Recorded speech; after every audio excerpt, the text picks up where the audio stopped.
A man kills his wife and mother-in-law. An ex-volunteer firefighter commits arson. And the new State Library and Archives has its opening ceremony.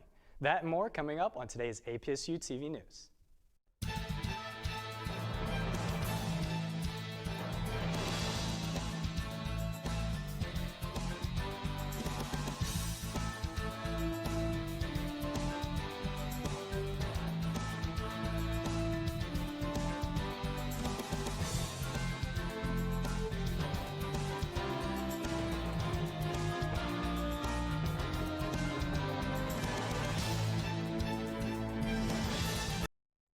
Hello, Austin Peay. I'm Dakota Stansfield with today's news. A man in Lebanon reportedly shot and killed his wife and mother-in-law on Monday and was later found dead from an apparent self-inflicted gunshot wound. According to the AP, 31-year-old Marie Varsos and 60-year-old Deborah Cisco were found shot to death inside her home. 36-year-old Sean Versos reportedly broke into Cisco's home armed with a shotgun. One of the women shot and wounded Sean before he killed both of them. He was later found dead inside an SUV near his residence with what looked like an apparent self-inflicted wound. Lebanon police said that they believe the shooting was a domestic incident that escalated. The investigation into the officer who was shot by a student in East Knoxville has been updated, stating the officer was not shot by the student. According to the AP, police responded to a report of a possible gunman at Austin East Magnet High School on Monday and found 17-year-old Anthony J. Thompson in the bathroom. Police ordered the student to leave the bathroom, but he would not. The TBI stated that as officers entered the restroom, the subject reportedly fired. Police fired at Thompson and he was shot and killed. The initial report stated that Thompson shot the officer, but the revised second statement said that the bullet was not from the student's handgun. The only other shots reported were fired by the officers. The TBI declined to answer whether or not the officer was struck by another officer's bullet. A New Albany man said he was traumatized after officers pulled him over, thinking he was a wanted man. Faith King reports. Fighting back tears, clutching his wife's hand, Montalvo says he feared for his life on Friday. I've seen black men get killed just for stepping out of their car. The New Albany man was crossing into downtown Louisville on his way to work around 6 o'clock Friday morning when two unmarked vehicles pulled him over as he was exiting the 2nd Street Bridge. They're in plain clothes and I see them tuck their badges inside of their shirt. So they approached the window and they told me that I have a warrant in the state of Florida. And I looked at the officer and I said, I think you're mistaken. Then he was asked for his license. That's when Montalvo noticed aggression from one of the officers. I lowered my window a little bit and I didn't dare open my window anymore after that because he took his pistol out of his holster. So he got really agitated and just kept cursing and get out of the vehicle, or I'm just gonna end up having to shoot you. Two more officers approached Montalvo's car with flashlights. I just didn't dare look at them because I stayed looking at focusing the front of my car because I didn't want none of their faces to be the last thing that I saw. After feeling like he could be shot and killed within moments, Montalvo asked for a supervisor. And they held me there for like 20, 25 minutes. And the supervisor came and he said, that's not him, you can leave. So I just wanted to go someplace where I felt safe, and I went to work.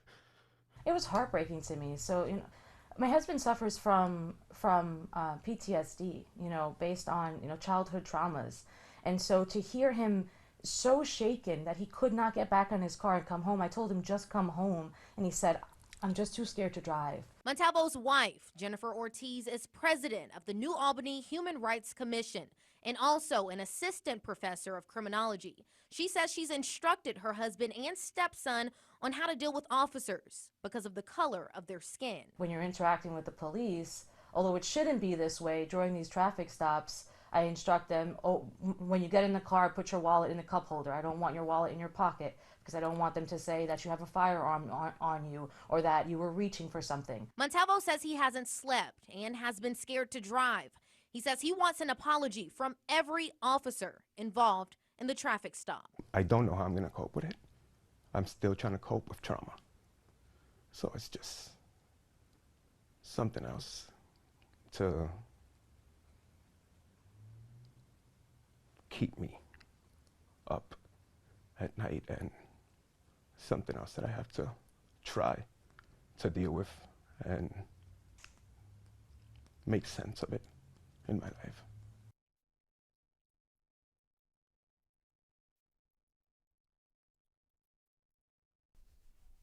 A former volunteer firefighter was charged last Wednesday for setting a church on fire on Easter Sunday in Weakley County. According to the AP, the Tennessee Bureau of Investigation said that 25-year-old Cody Austin Clark was charged with arson of a place of worship. Agents found that the fire at New Salem Presbyterian Church on Highway 89 was intentionally set by Clark. He served in the Dresden Fire Department as a volunteer. Clark is free on bond, but the fire department is conducting an internal investigation with recent fires in the area that involved Clark. A rapper from Memphis, along with a caravan of 20 others, was arrested on Thursday in connection with a highway shooting in Mississippi. According to the AP, John Lotz, also known as Big Boogie, was taken into custody on his way to a performance in Biloxi. Police responded to a shooting on Interstate 55 near Coldwater that involved multiple vehicles and left one person wounded. Police coordinated a takedown and met the caravan as it exited on Highway 6, and witnesses stated that police swarmed the area. Police arrested 3 other people after they found a gun and drugs inside the victim's vehicle. No charges were immediately announced, but Big Boogie and 24 other people were taken into custody and 4 cars were impounded. APSU will be right back with Political Corner after the break. I think I finally found. Hey, how you doing? Hey, Mason. Hey, Mason. Got a new house. It's looking pretty cool so far. A place that I call home. I'm teaching Louise how to cook some lasagna. It only takes a spark to make a fire start.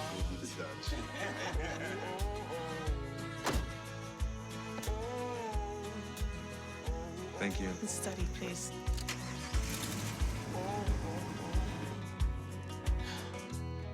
I think I finally found a place to make my own. A place that I call home. This place that I call home. Every day, millions of people are connecting. and even though we're overcoming obstacles, watching each other's backs, and banding together, we should still make an effort. We should still make an effort to get to know each other on a deeper level. Father, cosplayer, mentor, actor. It's time we take a step forward. It's time we take a step forward. Come together and discover how accepting our differences can make us stronger. How prepared is your family if disaster shows up at your doorstep? You can't just turn away a natural disaster. That's why it's important to go to ready.gov/plan before they show up. It has the tools and tips you need to make an emergency plan with your family. So if disaster comes knocking, let's go. You'll be ready to help keep your family safe. It's just a pizza. Yes! Make a plan today.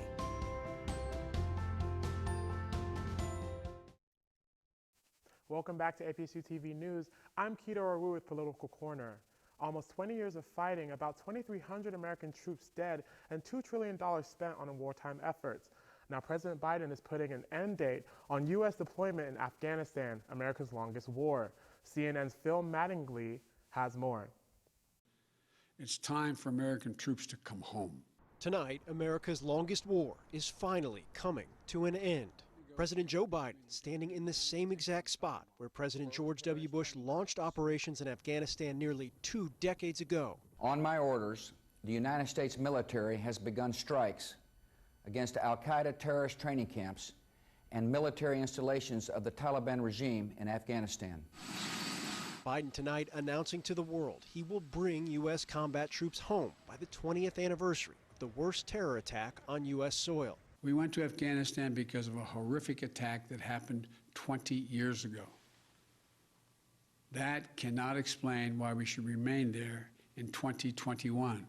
A decision officials described as months in the making, with Biden soliciting views from across his administration and global allies, and coming to this conclusion. I'm now the 4th United States president to preside over American troop presence in Afghanistan. 2 Republicans, 2 Democrats. I will not pass this responsibility onto a 5th. A momentous decision wrought with potential pitfalls. The U.S. intelligence community just this week explicitly stating the, quote, Afghan government will struggle to hold the Taliban at bay if the coalition withdraws support. Biden making clear the U.S. will continue diplomatic and humanitarian support, but breaking sharply from the driving force of past withdrawal timelines. We cannot continue the cycle of extending or expanding our military presence in Afghanistan, hoping to create ideal conditions for the withdrawal and expecting a different result.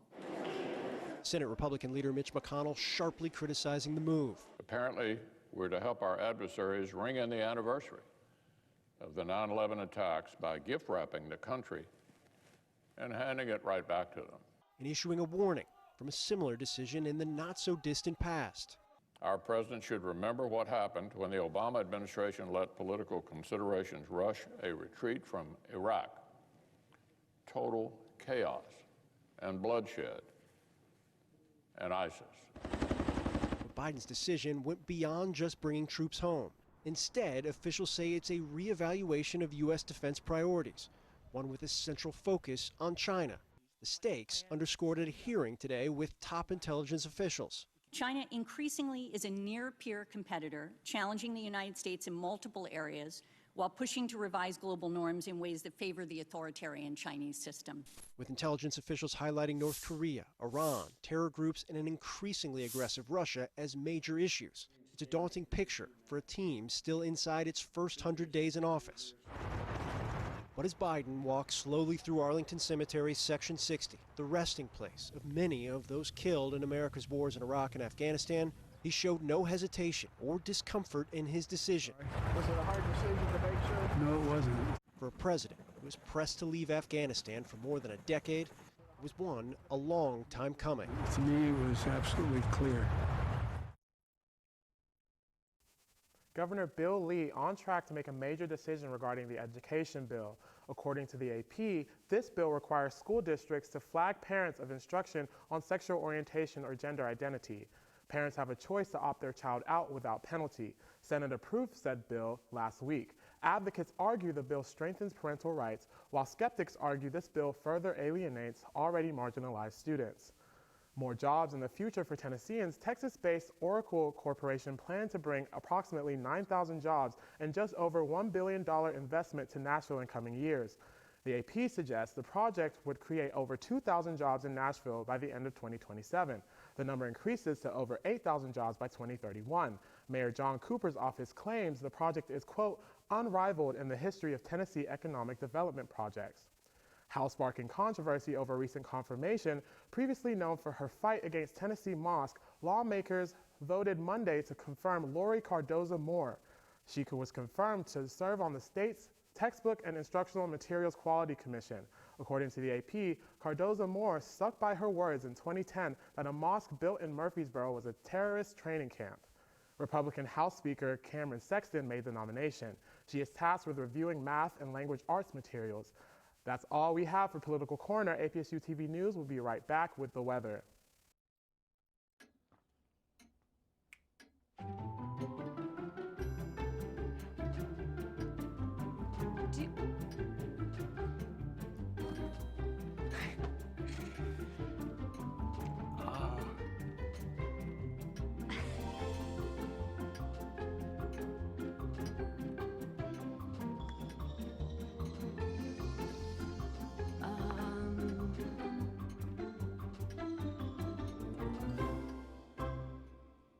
Listen, you're my friend. I noticed you haven't really been yourself recently.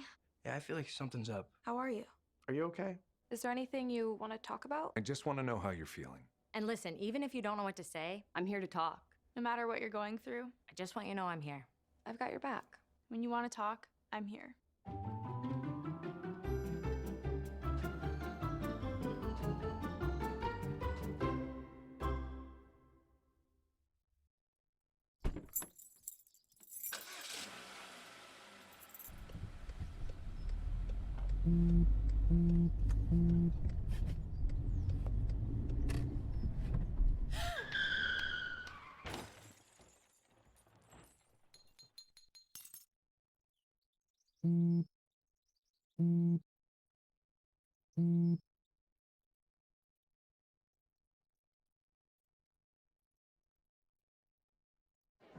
The black truck?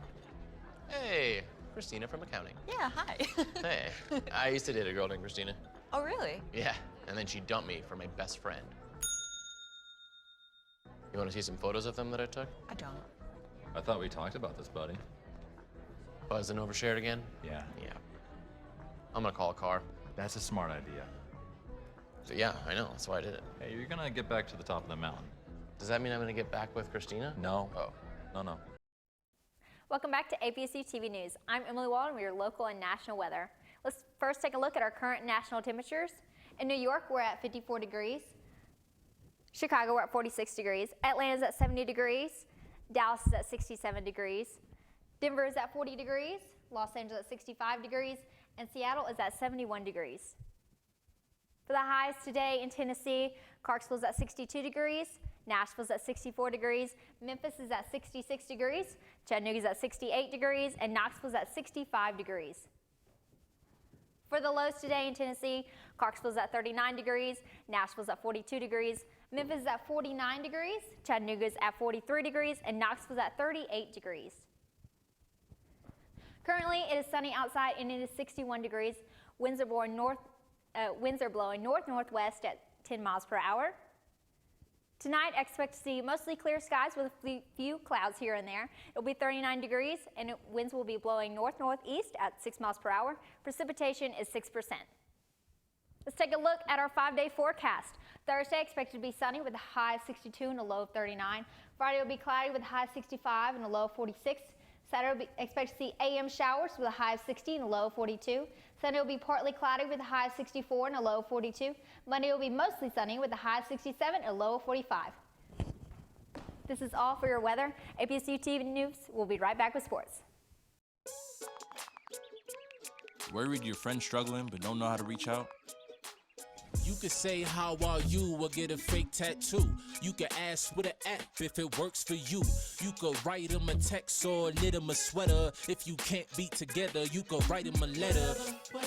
Whatever gets you talking. Whatever gets you talking.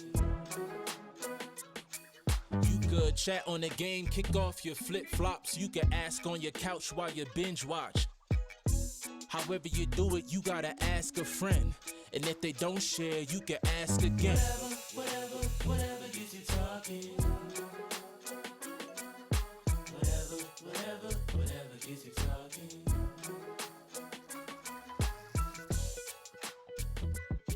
There are a lot of ways to reach out to a friend about their mental health. Learn how you can help at seizetheawkward.org. You're looking at me in the future. Okay.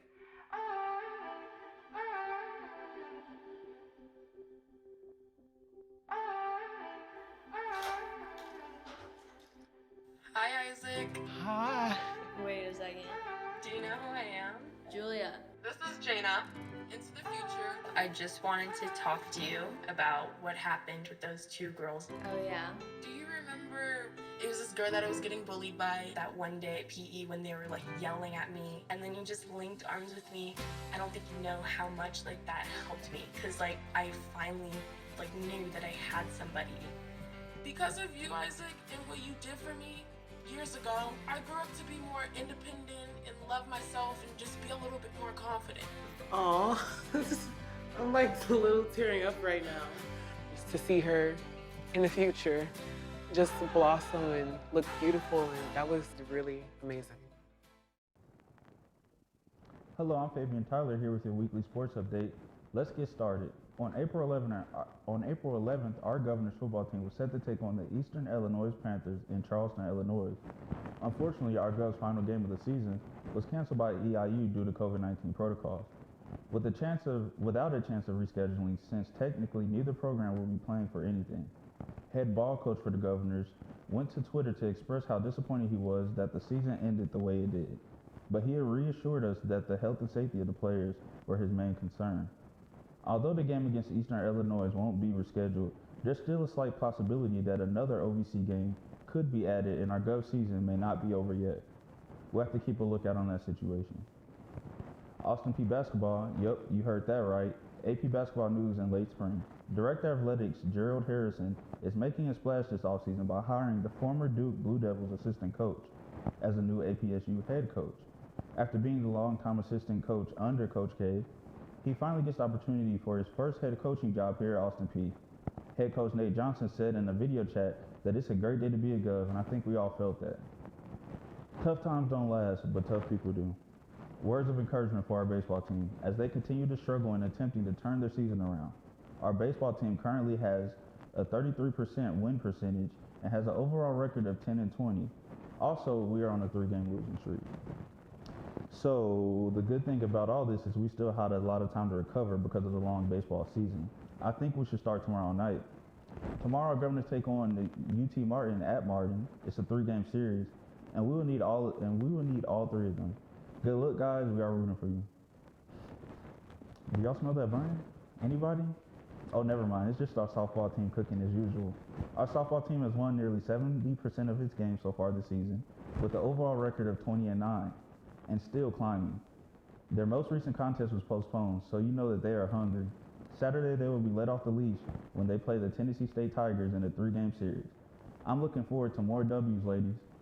Finally, let's not forget about the track and field squad. They have a meet this Friday and Saturday at Vanderbilt University. Well, that's all the time we have for sports today. Dakota's up next with the rest of the news. Jason, let's go see your room.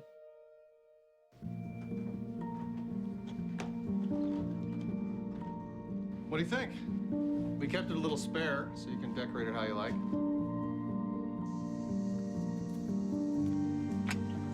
Dinner! Go? Excellent. Soccer is fun. Yeah, I saw you guys out there. We're the family. Yeah! Oh, I thought you were on my team. Wait.